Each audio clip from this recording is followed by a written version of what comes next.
What's up, beautiful people, and welcome back to another majestic comic book review video where I say words and you, the beautiful people, listen. It is I, your crazy Nicolas Cage, your steward of Gondor, your genius, billionaire playboy, basic YouTuber philanthropist, SuperCliff. And would you kindly hit that like and subscribe button for every little bit helps in this powerful, epic YouTube world. And today, guys, we are continuing our mythological quest of South American discovery with Wonder Girl, issue number 2, written by Joel Jones, art drawn by Joel Jones and Adriano Mello, with the colors by Jordi Bellar.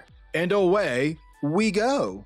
Okay, folks, so our story begins immediately where issue 1 last ended, with Yara sort of in a trance, only to be pulled into the waters of Brazil by what seems to be a siren. Now, a kind individual commented in my previous Wonder Girl video, saying that this actually isn't a siren, but rather the mermaid goddess of rivers, Lara. Also, plug, if you guys want, definitely check out my previous Wonder Girl video and join in on the comment section, because a lot of cool things are being talked about and discussed, especially South American mythology.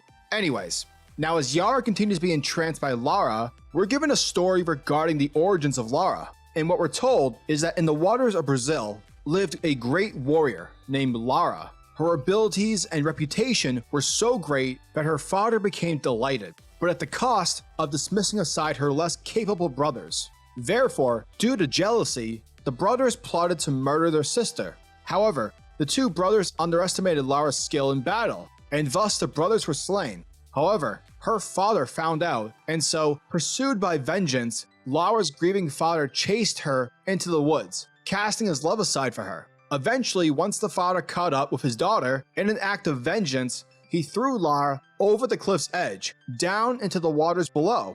But death did not claim her, for instead a fish's tail grew, where once her legs had been. And from there, she would remain as a protector of the sacred waters by luring evil men who dared to step close to the water's edge. However, not every person perishes under Lara's embrace, because here we see Lara granting Yara a bola, a weapon which connects her to her Amazonian roots. Thus, our hero's journey begins, and like a goddess, we see Yara floating from the water back on the dry land, to which we see everyone converging on her location.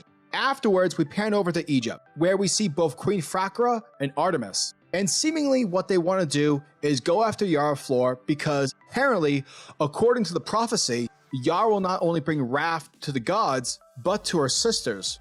For Yara possesses the spirit of a two-headed snake, and so the direction that she chooses could spell out their salvation or their destruction.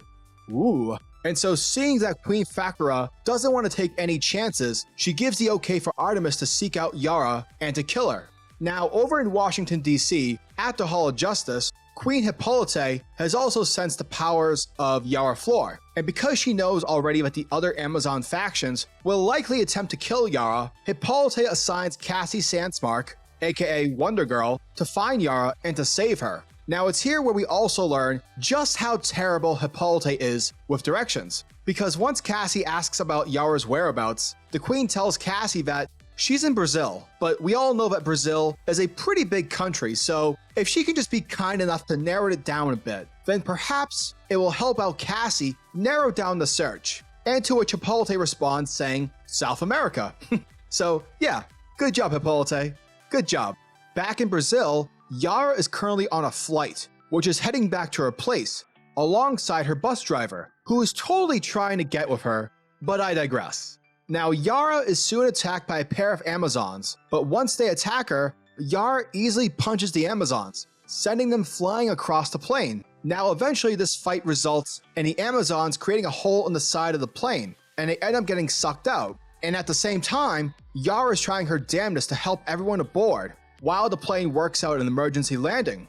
Elsewhere, we pick up with both Cassie and Artemis, and we see these two traveling all throughout Brazil, each visiting various cities within the country, such as Benito, Sao Paulo, and Rio. Eventually, hours later, Cassie is shown following video blogger Kevin, who was with Yara earlier. And as Cassie's tailing this guy, she is suddenly punched in the face by Artemis, because Artemis thinks that Cassie is following her. but Cassie tells her that, "You got it all wrong, girl. I'm following that dude." But unbeknownst to Cassie, Artemis was also following that guy as well. And so realizing as to why Cassie's here, Artemis begins to attack her because they're both here for Yara Flor. But as this little skirmish continues, the Amazons from before, from the plane attack, they come across these two fighting each other, and they let them both know that their presence is no longer necessary because these two have no idea as to what it is that they're up against. Elsewhere, we pick up with Yara's plane, which is conducting an emergency landing. And as this plane is making its way down, we see the god Eros, who Hera sent in order to retrieve Yara back in the previous issue. Now here we're given some exposition regarding Eros. Oh, and fun fact, Eros is the Greek equivalent to Cupid. Cupid, whom we all know in pop culture, was viewed as a god during the Roman days.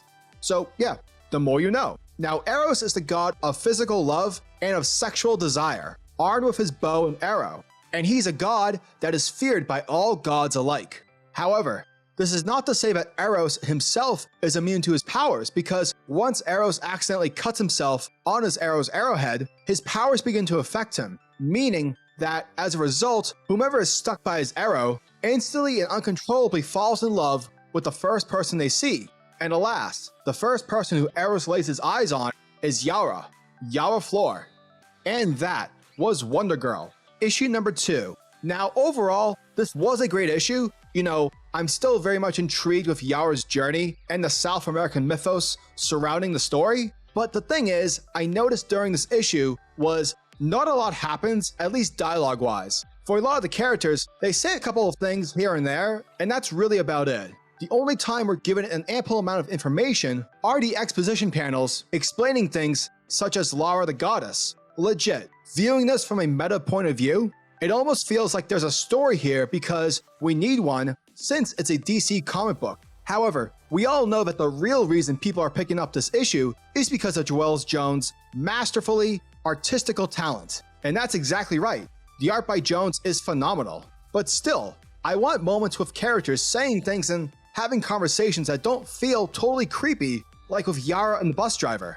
I don't know, that's just my opinion. However, seeing Eros mess up his shot only to end up falling in love with Yara could add for some interesting chemistry between these two characters. So hopefully it's enough to bring some interesting dialogue. But yeah, overall, I still enjoyed Wonder Girl issue 2, but I do hope that for issue 3, the dialogue steps up its game in order to help propel the characters and the story, rather than just letting the art being the key that sells the book.